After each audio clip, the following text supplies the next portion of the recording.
السلام علیکم ورحمۃ اللہ وبرکاتہ۔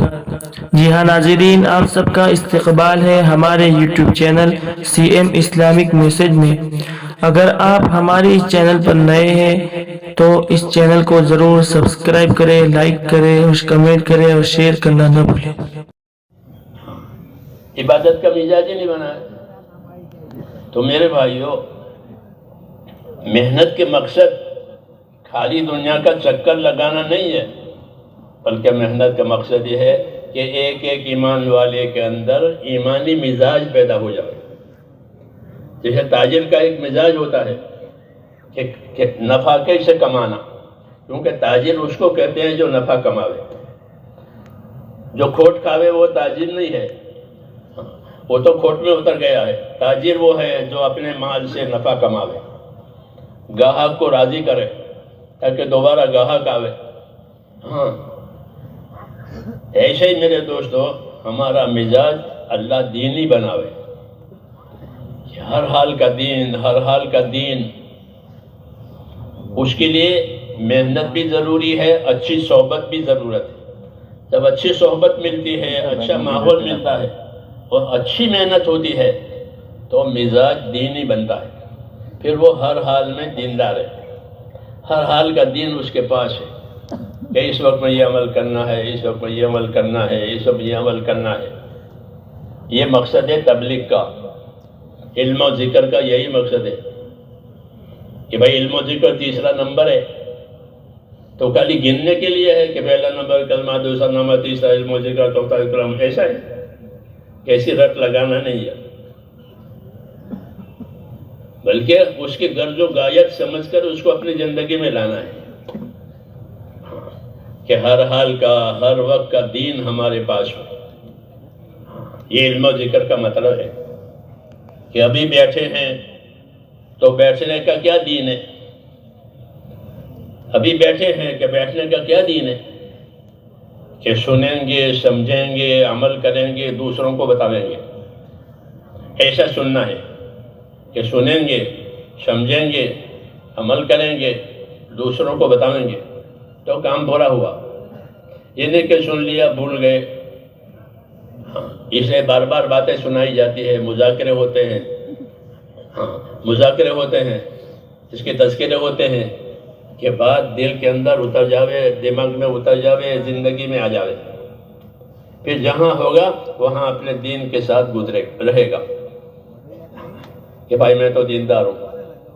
ہمارے ایک بزرگ تھے، ان کا قصہ، وہ کئی سفر میں آ رہے تھے لکھنؤ کی طرف سے، پورب کی طرف سے، اور چل کر آ رہے تھے۔ اس زمانے میں اتنے وسائل نہیں تھے، سواریاں، گاڑیاں اور بسیں، تو پیدل آ رہے تھے لکھنؤ کی طرف سے۔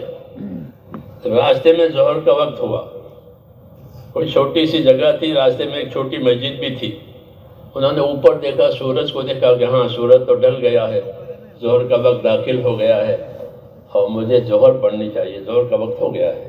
لیکن یہ سوچ رہے تھے کہ کوئی بھائی مل جائے تو جماعت سے نماز پڑھے۔ نماز کا مزاج کہ کوئی بھائی مل جائے تو جماعت سے نماز پڑھے، کیونکہ جماعت سے نماز پڑھنا رسول صلی اللہ علیہ وسلم کی سنت ہے۔ ابن مسعود رضی اللہ تعالیٰ عنہ اس بارے میں بہت پکی ہدایت دے گئے۔ میری بات سمجھ رہے ہیں نا؟ بہت پکی ہدایت دیتے تھے۔ پکی ہدایت یہ دیتے تھے لوگوں سے کہ یاد رکھو، جو آدمی اللہ تعالیٰ سے ایمان کی حالت میں ملنا چاہتا ہو، ایمان کی حالت میں اللہ تعالیٰ سے ملاقات کرنا چاہتا ہو، تو اس کو چاہیے کہ نماز مسجد میں جا کر جماعت سے پڑھے۔ اللہ سے ایمان کی حالت میں ملنے کا یہ راستہ ہے کہ مسجدوں میں جا کر کے جماعت سے نماز پڑھے۔ ہاں، بے جماعت کے نماز نہ پڑھے، مسجدوں میں جائیں اور جماعت سے نماز پڑھیں، کیونکہ جماعت سے نماز پڑھنا یہ تمہارے نبی کی سنت ہے، اور تم اپنے نبی کی سنت کو چھوڑ دو گے تو گمراہ ہو جاؤ گے۔ یہ کہا، یہ بات سخت ہے کہ اگر تم اپنے نبی کی سنتوں کو چھوڑ دو گے تو گمراہ ہو جاؤ گے. پھر تمہاری زندگی کو کوئی منزل رہے گی. ایک آدمی جنگل میں بھٹک گیا, گمراہ ہونے کا ہی مطلب ہے. یہ بھٹک گیا, اپنی منزل کو بھول گیا کہ مجھے کہاں جانا ہے, کہاں پہنچنا ہے. مسافر بھٹک جاتا ہے, گمراہ یعنی راستہ گم کر دیا. اب وہ ہلاک ہو جائے گا, اپنی جگہ پر نہیں پہنچے گا, بھٹک گیا جنگلوں میں. تو کہا کہ تم نبی کی سنت چھوڑ دو گے تو بھٹک جاؤ گے. کہاں سے؟ کہ جنت سے, جنت کے راستے سے بھٹک جائے گا. یہ کہتے ہیں اس لیے شروع سے کہ نمازوں کو جماعت سے ادا کریں. تو وہ بزرگ یہ سوچ رہے تھے کہ کوئی مل جائے بھائی, مسجد تو جنگل کے قریب ہے تو جماعت سے نماز.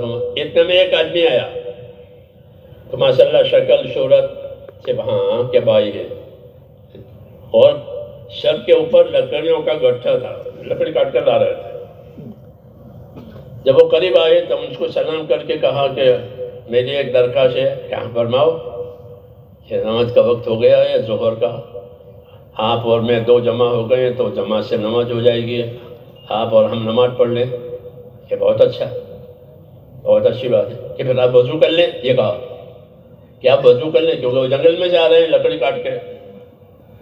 تو انہوں نے یہ کہا لکڑی والے نے کہ میرا تو وضو ہے اور مسلمان تو بے وضو ہوتا ہی نہیں. یہ مزاج بنایا ہے. یہ کہا کہاں سے؟ مسجد میں سے آ رہا ہے. کہاں سے آ رہا ہے؟ جنگل میں سے لکڑی کاٹ کے آ رہا ہے, جلانے کے لیے لکڑی کاٹ کے, لیکن باوضو ہے. پتہ نہیں کب سے باوضو ہوگا. تو وہ اس بزرگ سے انہوں نے یہ کہا کہ آئیے نماز پڑھ لیں گے. کہتے پھر آپ وضو کر لو. کہ میرا تو وضو ہے. کیوں؟ کہ مسلمان تو بے وضو ہوتا ہی نہیں. یہ ایمانی مزاج کہلاتا ہے, یہ اسلامی مزاج کہ مسلمان بے وضو نہیں ہوتا, وہ باوضو ہوتا ہے. سمجھ میں آئی نا بات؟ ہاں, یہ تو اب ہو گیا کہ وضو کر کے نماز پڑھ لیں. ورنہ مسلمان وہ تو 24 گھنٹے باوضو ہوتا ہے, سوئے تو بس. کیونکہ باوضو سونا سنت ہے. یہ تو آپ جانتے ہیں کہ بے وضو سونے کے بعد باوضو سوئے.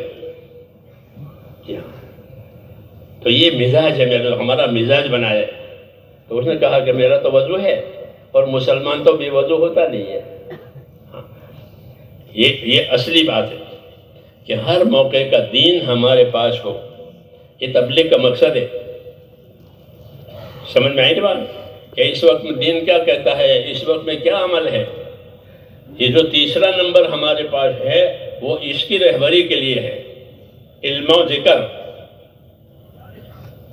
علم و ذکر. اس کو بیچارے کو پیچھے ڈال دیا. علم و ذکر کو,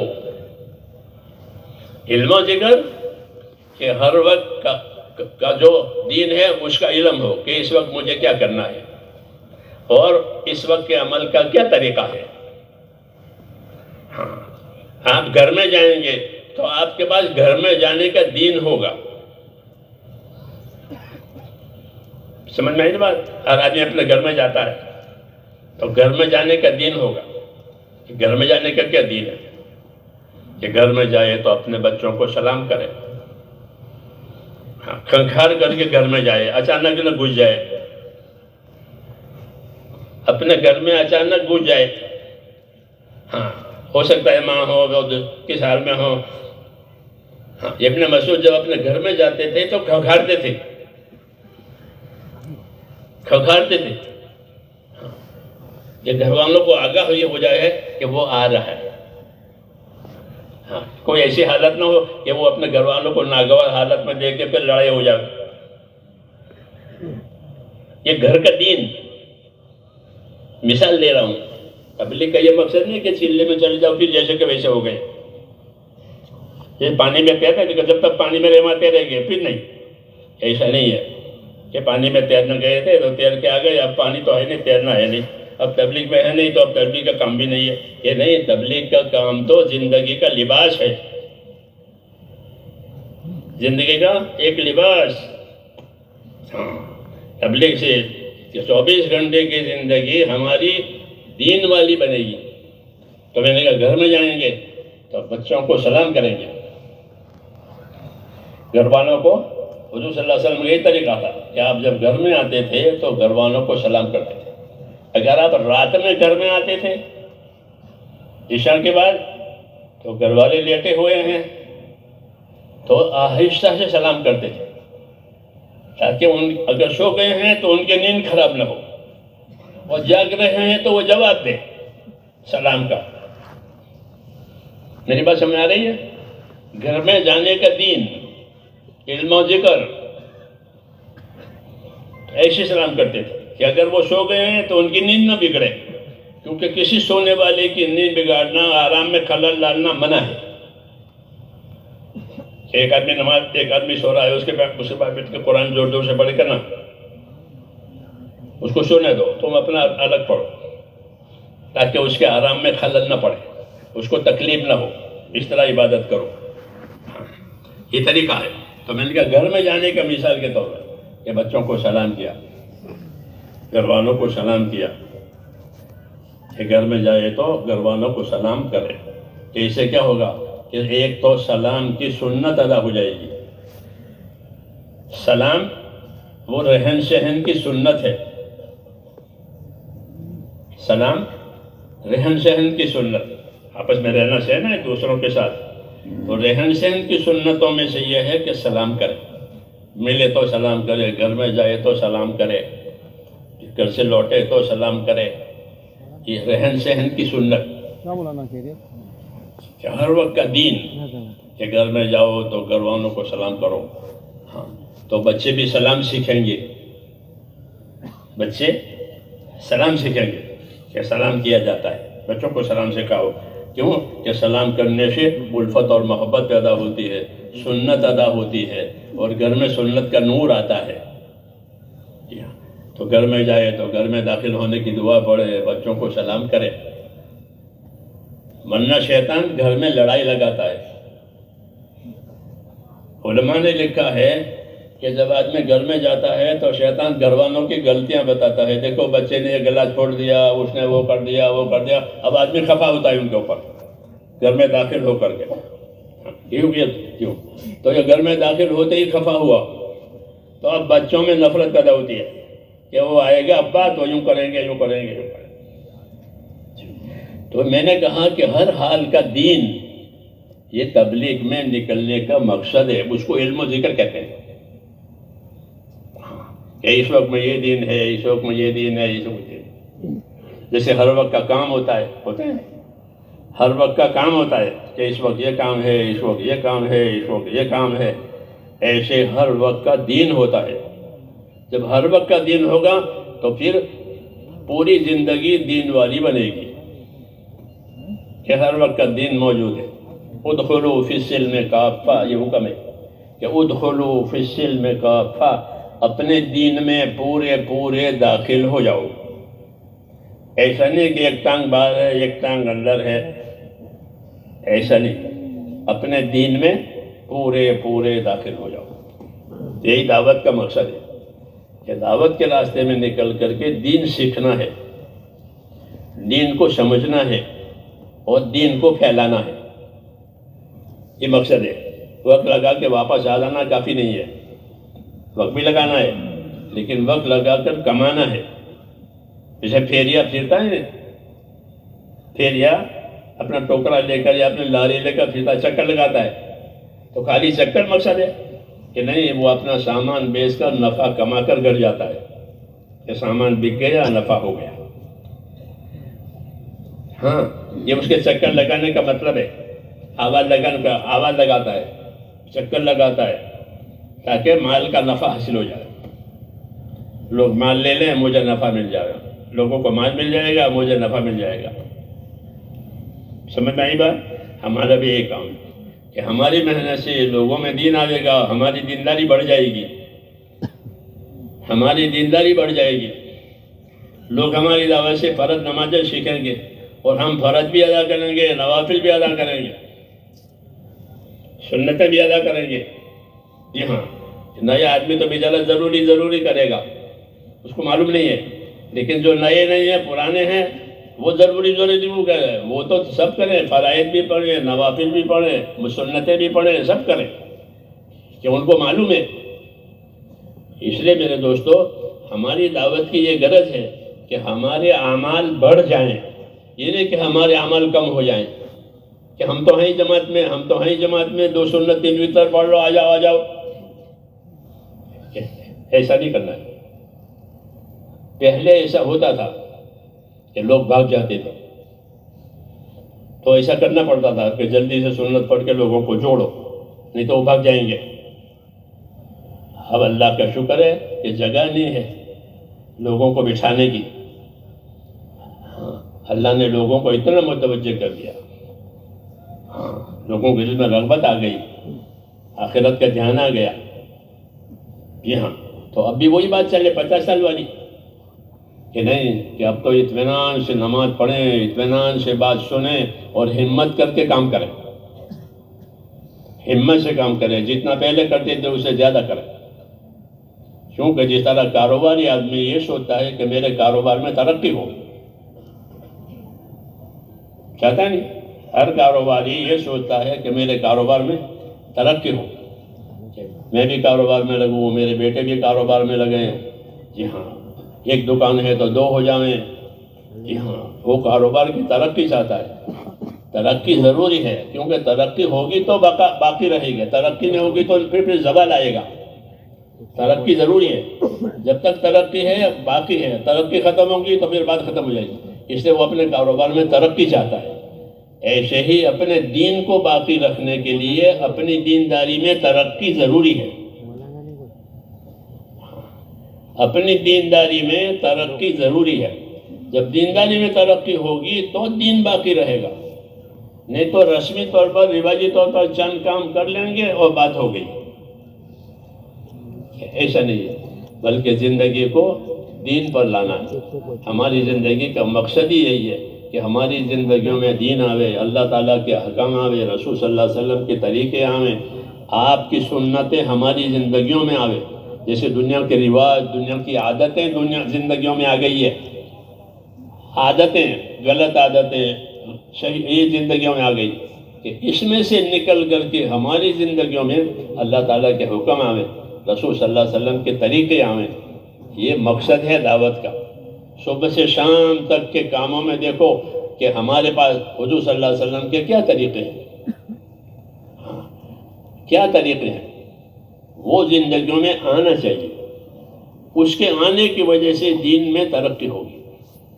اس لیے دین کی دعوت دی جا رہی ہے، پورے دین کی دعوت دی جا رہی ہے کہ پورا دین زندگیوں میں آوے، پورا دین دنیا میں آوے. اور پورے دن کا مطلب یہ ہے کہ ہمارے ایمان میں قوت اور کمال آوے. ہمارے پاس ایمان ہے، لا الہ الا اللہ، پہلا نمبر اس کو کہتے ہیں آپ لوگ، لا الہ الا اللہ، کہ کوئی عبادت کے لائق نہیں ہے، کوئی کام بنانے والا نہیں ہے، کوئی حاجت پوری کرنے والا نہیں ہے، کسی سے کچھ نہیں ہوتا سوائے اللہ کے، اللہ سب کچھ کرنے والا ہے. یہ پہلی بات ہے، لا الہ الا اللہ. اللہ ہے، اور اللہ کہ اللہ اپنی قدرت سے کرے گا، وہ کسی کا محتاج نہیں ہے، سب اس کے محتاج ہیں، سب اس کے محتاج ہیں، سب اس کے پیدا کیے ہوئے ہیں. اس نے سب کو پیدا کیا ہے، سب کی ضرورتیں جانتا ہے، سب کی ضرورتیں پوری کرتا ہے. اللہ ایسی قدرت والا ہے. ہاں، اس لیے ایمان میں یہ ہے کہ اللہ کی قدرت کو پہچانو، کہ اللہ نے اپنی قدرت سے کیسے کیسے کام کیے ہیں جو ہم کو نظر آتے ہیں. آسمان پیدا کیا ہے، زمین پیدا کیا ہے، چاند سورج، پہاڑ، زمین، سمندر، کتنی مخلوق ہے، بڑی بڑی مخلوق.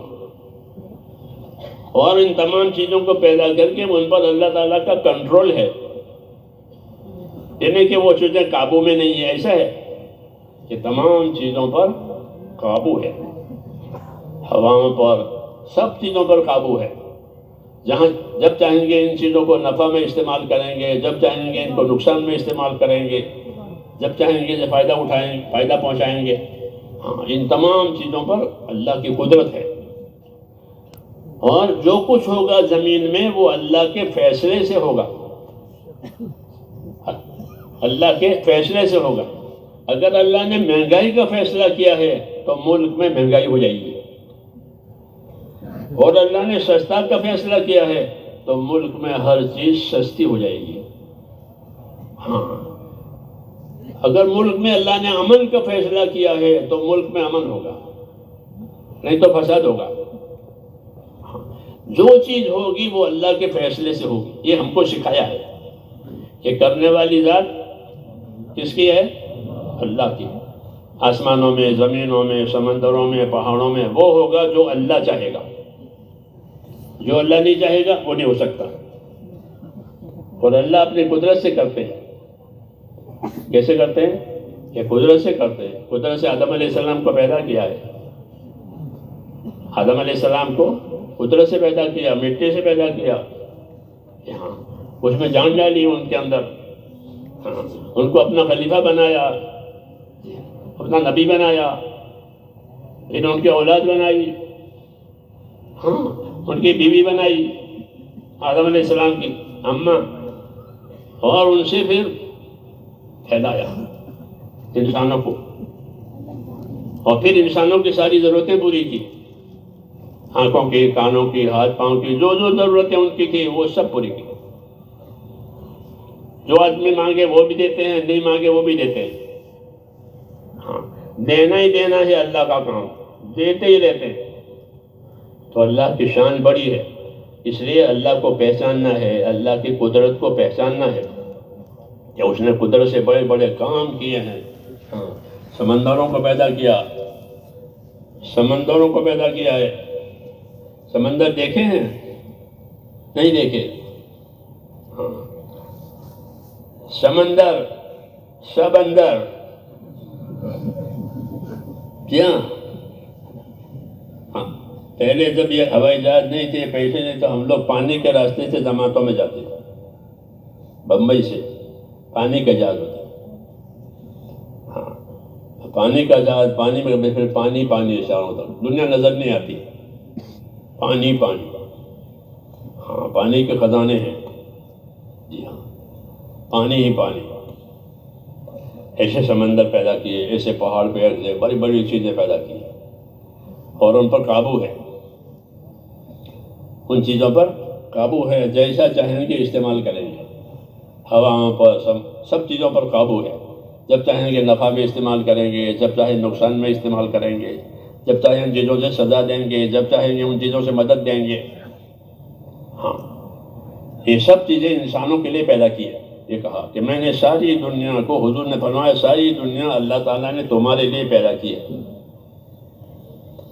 اس کا نفع تمہاری طرف آئے گا، ساری دنیا.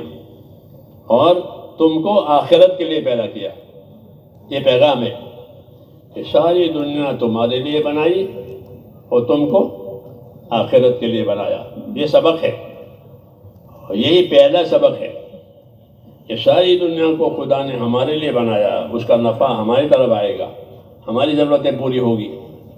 اور ان چیزوں کو پیدا کر کے اللہ نے ان کو ہمارے کام میں لگایا ہے. یہ سوچا ہے کبھی؟ ہر چیز کو اللہ نے ہمارے کام میں لگایا ہے. کوئی چیز ہمارے کام سے انکار نہیں کرتی. آپ آگ جلانا چاہیں گے تو آگ جل جائے گی، جلے گی جلے گی، اور بجھانا چاہے تو بجھ بھی جائے گی. ہاں، ہر چیز پیدا کی ہے اور آپ کے کام میں لگائی ہے. آپ ان سے کام لے سکتے ہو. اس کو کہا کہ وَسَخَّرَ لَكُم مَّا فِي الْأَرْضِ جَمِيعًا، کہ زمین کی تمام چیزوں کو تمہارے کام میں لگایا ہے. آدمی ہاتھی سے کام لیتا ہے، دیکھتے نہیں؟ ہاتھی کتنا بڑا جانور ہے، وہ کتنا خطرناک جانور ہے. بہت خطرناک، بہت خطرناک. لیکن وہ قابو کر دیا، قابو میں آ گیا. اب ہاتھی سے خدمت لیتے ہیں، ہاتھی سے کام لیتے ہیں. جی ہاں، اب تو نہیں ہے. پہلے زمانے میں بڑے بڑے لوگ جو ہوتے تھے وہ ہاتھی رکھتے تھے اور ہاتھی سے کام لیتے تھے. جی ہاں، بادشاہوں کے پاس ہاتھی ہوتے تھے. باقاعدہ ہاتھیوں کی تجارتیں ہوتی تھی، جسے مرغیوں کی تجارت آج کل فارم بناتے. ہاں، تو ہاتھیوں کی تجارت ہوتی ہے. ہاں، تاریخ پڑھنا. ایک کوئی کام کہتے ہیں ہاتھی خریدنے گئے تھے، جیسے آپ بازار میں مرغی خریدنے کے لیے جاتے ہیں، ہاں کہ ہاتھی خریدنے کے لیے گئے تھے کہ وہ سمجھے بڑے ٹرک ورک یہ چیزیں تو تھی نہیں، ہاتھیوں سے کام لیتے تھے اپنی ضرورت کے لیے، فوجی ضرورت کے لیے، فوج والے فوج میں ہاتھی رکھتے تھے جی ہاں۔ تو ہاتھی کو اللہ تعالیٰ نے ہمارے کام میں لگایا، اس کو مسخر کیا ہے، تسخیر کی ہے، تسخیر کہ اس ہاتھی کو تمہارے کام میں لگایا ہے۔ ہاتھی انکار نہیں کرتا، آپ کی خدمت کرے گا۔ وہ ہاتھی والا اوپر بیٹھا ہے اور ہاتھی جا رہا ہے، سڑک پر دیکھا ہوگا نا، اوپر آرام سے ہے اور ہاتھی بائیں جانب چلتا ہے، جیسے آپ کی گاڑیاں بائیں سائڈ پر چلتی ہے، ہمارے ہندوستان میں بائیں سائڈ پر، جی ہاں، تو وہ بائیں سائڈ پر چلے گا، حالانکہ جانور ہے وہ نہیں چلتا بایاں کیا دایاں کیا، ہاں لیکن اس کو پابند کر دیا ہے کہ اسی سائڈ میں چلنا ہے، بائیں سائڈ میں، تو بائیں سائڈ پر چلے گا۔ ہاں، اس کو تسخیر کہتے ہیں کہ اللہ تعالیٰ نے ان کو تمہارے کام میں لگا دیا ہے، ورنہ وہ تو جانور ہے، بھڑک جاوے پھٹک جاوے تو کتنے لوگوں کو مار ڈالے، لیکن ایسا نہیں ہوتا، اللہ نے اس کو قابو میں کر دیا کہ تمہارے کام میں لگا دیا، تو وہ اللہ کے کام میں لگانے سے وہ تمہارے کام میں ہے، اس کو مسخر کرنا کہتے ہیں کہ اللہ نے اس کو ہمارے کام میں لگایا۔ اسے سواری کر کے یہ دعا سکھائی ہے، سبحان الذی سخر لنا ھذا وما كنا له مقرنین، پڑھتے نہیں دعا؟ یاد ہے؟ ہاں یاد ہونی چاہیے، دعائیں یاد ہونی چاہیے، ہاں تو اٹھ بیٹھ کر دعا پڑھے، سبحان الذی سخر لنا ھذا وما كنا له مقرنین، پاک ہے وہ پروردگار کہ جس نے اس کو ہمارے قابو میں کر دیا۔ یہ معنی ہے ترجمہ کہ پاک ہے وہ پروردگار کہ جس نے اس جانور کو ہمارے قابو میں کر دیا، ورنہ یہ کہاں قابو میں آتا؟ ہاں یہ تو مار ڈالے آدمی کو، جان سے مار ڈالے، اپنی سونڈ سے پکڑ کر کے ڈال کر اوپر پاؤں رکھتا ہے تو آدمی کا قیمہ ہو جاتا ہے، ہاں اس طرح مارتا ہے۔ یہ لکھا کتابوں میں کہ جب فوج میں ہاتھی ہوتے تھے تو دشمن کی فوج کے آدمیوں کو وہ سونڈ سے پکڑ کر نیچے ڈال کر اوپر پاؤں رکھ، ہاں تو سپاہی مر جاتا تھا فوراً، دشمن کا سپاہی، ہاں اس طرح مارتا تھا وہ، اتنی طاقت ہے، لیکن وہ قابو میں آ گیا کیونکہ اللہ نے اس کو قابو کر دیا۔ سبحان الذی سخر لنا ھذا، پاک ہے وہ پروردگار کہ جس کو ہمارے قابو میں کر دیا، اور وہ جیسا چلائیں گے ویسا چلائیں گے، چارہ ڈالیں گے جو چارہ کھائے گا، نہیں تو خالی کھڑا رہے گا، ہاں اپنا چارہ ڈھونڈنے کے لیے بھاگے گا نہیں، تو کھڑا رہے گا کہ چارہ ڈالو تو چارہ کھاؤ، نہیں تو کھڑا رہے گا۔ اس کو تسخیر کہتے ہیں کہ تمہارے کام میں لگا دیا، تو اللہ تعالیٰ نے دنیا کی ہر چیز کو ہمارے کام میں لگایا ہے، آسمان کو، زمین کو، چاند، ستارے، سمندر کو ہمارے کام میں لگایا ہے۔ کہ سخر لکم البحر، کہ تمہارے سمندر کو تمہارے کام میں لگایا، اللہ کہتے ہیں کہ سمندر سے تم روزی نکالتے ہو، مچھلیاں لیتے ہو، سمندر سے موتی نکالتے ہو، سمندر سے موتی نکالتے ہیں، موتیوں کی تجارتیں ہوتی ہیں بڑی بڑی، جی ہاں، اور سمندروں سے تجارتیں ہوتی ہیں، اس ملک سے اس ملک میں مال جاتا ہے اور آتا ہے، جی ہاں، تو لوگ کماتے ہیں، سمندروں میں نوکریاں کرتے ہیں، سمندروں میں نوکریاں کرتے ہیں، جہازوں میں مہینہ مہینہ سمندروں میں رہتے ہیں، اس ملک میں جائے میں اس ملک روز، ٹھیک ہے کہ اللہ نے سمندر میں تمہاری روزی رکھی ہے، یہ بات تو یہ اللہ تعالیٰ نے ان تمام چیزوں کو میرے دوستوں ہمارے کام میں لگایا ہے۔ اس کو رسول صلی اللہ علیہ وسلم نے فرمایا کہ ان الدنیا خلقت لکم، یہ پہلی بات ہے، بشارت دی ہے کہ ساری دنیا کی چیزوں کو اللہ نے تمہارے نفع کے لیے پیدا کیا ہے، تمہارے نفع کے لیے پیدا کیا ہے، اور تم کو آخرت کے لیے پیدا کیا، یہ دعوت ہے۔ پہلے فضیلت بتائی کہ ساری دنیا کی چیزیں وہ تمہاری ہے، تمہارے کام کی ہے، تمہارے نفع کی ہے، اور تم کو کس کے لیے پیدا کیا؟ روٹی کمانے کے لیے، روٹی کمانے کے لیے نا، کہ تم کو آخرت کے لیے پیدا کیا ہے. یہ پیغام ہے. آج کل تو میسج کا زمانہ ہے، میسج آیا ہے، میسج آیا ہے. تو یہ میسج ہے کہ اللہ نے تم کو آخرت کے لیے پیدا کیا ہے. یہ نبی پیغمبر ہے، اللہ کا پیغام سناتے ہیں، میسج ہے کہ دنیا تمہارے لیے بنائی ہے اور تم کو آخرت کے لیے بنایا ہے. یہ پیغام ہے، پیغمبر ہے، پیغام دے رہے ہیں. تو یہ پیغام ہم کو ملا کہ ہم آخرت کے لیے پیدا ہوئے ہیں. مسلمان دنیا بنانے کے لیے نہیں پیدا ہوا. ہاں دنیا استعمال کرے گا، مسلمان کیا کرے گا؟ دنیا استعمال کرے گا، لیکن وہ دنیا بنانے کے لیے پیدا نہیں ہوا ہے. دنیا دوسرے لوگ بنائیں گے، ہم تو دنیا کو استعمال کریں گے. سمجھ میں آئی بات؟ ہاں جیسے روڈ بنانے والے دوسرے ہیں اور روڈ پر چلنے والے دوسرے ہیں. وہ روڈ بناتے ہیں، باقی لوگ روڈ پر چلتے ہیں، روڈ پر چلاتے ہیں، اپنی گاڑیاں چلاتے ہیں. ایسے دنیا بنانے والے اور ہیں اور ہم دنیا کو استعمال کرنے والے ہیں. ہم دنیا کے لیے نہیں پیدا ہوئے ہیں، ہم دنیا کو استعمال کریں گے، دنیا کو اپنے کام میں لائیں گے. کس چیز میں کام میں لاؤ گے؟ یہ سوال ہے کہ دنیا کو کس کام میں لاؤ گے؟ کہ دنیا کو دو کاموں میں لائیں گے. کتنے کاموں میں؟ دو کاموں میں دنیا کو لائیں گے. ایک کام دنیا کا یہ ہے کہ دنیا سے اپنی ضرورت پوری کریں گے، دنیا سے اپنی ضرورت پوری کریں گے. کھائیں گے، کمائیں گے، شادی کریں، اپنی ضرورت پوری کریں گے. یہ دنیا سے اپنی ضرورت پوری کریں گے. دوسرا کہ اپنی دنیا سے آخرت بنائیں گے. یہ دوسری بات ہے. دوسری قومیں دنیا سے دنیا بناتی ہے، ہم دنیا سے دنیا بھی بنائیں گے اور دنیا سے آخرت بھی بنائیں گے.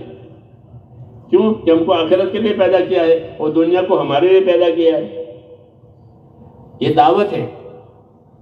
میری بات سمجھ میں؟ اللہ کرے میری بات سمجھ میں آوے. سمجھ میں آئی بات؟ دنیا کو اللہ نے ہمارے لیے پیدا کیا ہے. تو ہمارے لیے پیدا کرنے کا کیا مطلب ہے؟ تو میں نے کہا دو مطلب ہے. ایک دنیا ہمارے لیے پیدا ہوئی، ہم اپنی ضرورت پوری کریں گے، کھائیں گے، پیئیں گے، پہنیں گے، اوڑھیں گے، شادی کریں گے، مکان بنائیں گے. جی ہاں، موت تک کی جو چیزیں ہیں اس کو ضرورت کہتے ہیں. تو دنیا میں ہم اپنی ضرورت پوری کریں گے. ایک کام تو دنیا کا ہم یہ کریں گے کہ اپنی ضرورت پوری کریں گے، اپنی راحت لیں گے. دوسرا کام کیا ہم کریں گے؟ کہ دوسرا کام یہ کریں گے کہ اپنی دنیا سے آخرت بنائیں گے.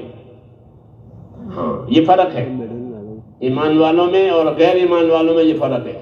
غیر ایمان والے دنیا سے دنیا ہی بناتے ہیں اور پھر جب مر جاتے ہیں تو کچھ نہیں ہوتا ان کے لیے. دنیا ختم ہو گئی، دنیا چھوٹ گئی. مسلمان کی زندگی ایسی نہیں ہے. مسلمان دنیا سے دنیا بھی بنائے گا اور دنیا سے آخرت بھی بنائے گا. دنیا سے کیا بنائے گا؟ دنیا سے آخرت بنائے گا. یہ حکم ہے کہ اپنی دنیا سے اپنی آخرت بناؤ. وابتغِ فیما آتاک اللہ الدار الآخرہ ولا تنس نصیبک من الدنیا. کہ اللہ نے تجھے دنیا دی ہے تو اس سے اپنی آخرت بھی بنا لے. جیسے دنیا بنا رہا ہے آخرت بھی بنا لے. تو ہمارے پاس یہ حکم ہے اللہ تعالیٰ کا کہ ہم اپنی دنیا سے آخرت بنائیں گے. کیوں؟ کہ ہم آخرت میں جا رہے ہیں تو آخرت کو بنا کر کے جائیں. ایک آدمی کسی ملک میں رہتا ہے اور یہاں اس کا گھر نہیں ہے، بچے کرائے کے مکان میں رہتے ہیں، وہ بات تو وہ کما کر کے پیسے دیتا ہے تاکہ یہاں گھر بن جائے. پتہ نہیں ہوتا کہ میرے بچوں کا گھر نہیں ہے تو میں پہلے اپنا گھر بناؤں گا تاکہ اگر اس ملک سے مجھے نکال بھی دیں گے تو اپنے گھر میں آؤں گا. ہاں تو اپنا گھر بناتا ہے. کیوں؟ کہ یہ وطن ہے، یہاں تو آنا ہی آنا ہے. جی ہاں، دوسری جگہ نہیں ہے. تو اس لیے آخرت ہمارا اصلی وطن ہے. اس لیے میں نے کہا دنیا میں اپنی ضرورت بھی پوری کریں گے اور دنیا سے ہم اپنی آخرت بنائیں گے. کیوں؟ کہ آخرت میں سدا رہنا ہے، آخرت سے واپس نہیں آنا ہے. یہ تعلیم دی ہے. تو اس لیے دنیا کی ضرورت بھی پوری کرنی ہے، دنیا میں راحت بھی لینی ہے، اور دنیا سے آخرت بنانی ہے۔ دنیا سے آخرت بنانے کا سامان دیا ہے، جیسے مکان بنانا ہو تو مکان بنانے کا سامان، ریتی لاؤ، سیمنٹ لاؤ، لوہا لاؤ، مکان بنے گا، بنتا ہے نا؟ ہاں، آخرت بنانے کا سامان دیا کہ آخرت بنانے کا کیا سامان ہے؟ کہ آخرت بنانے کا سامان سب سے پہلے ایمان ہے۔ کیا ہے؟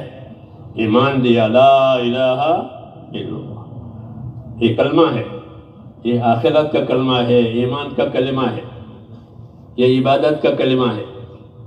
ہاں، کہ کوئی عبادت کے لائق نہیں سوائے اللہ کے، اس لیے اس کی عبادت کریں گے۔ محمد الرسول اللہ، کہ اللہ کی عبادت کے طریقے وہ ہوں گے جو محمد رسول اللہ بتائیں گے۔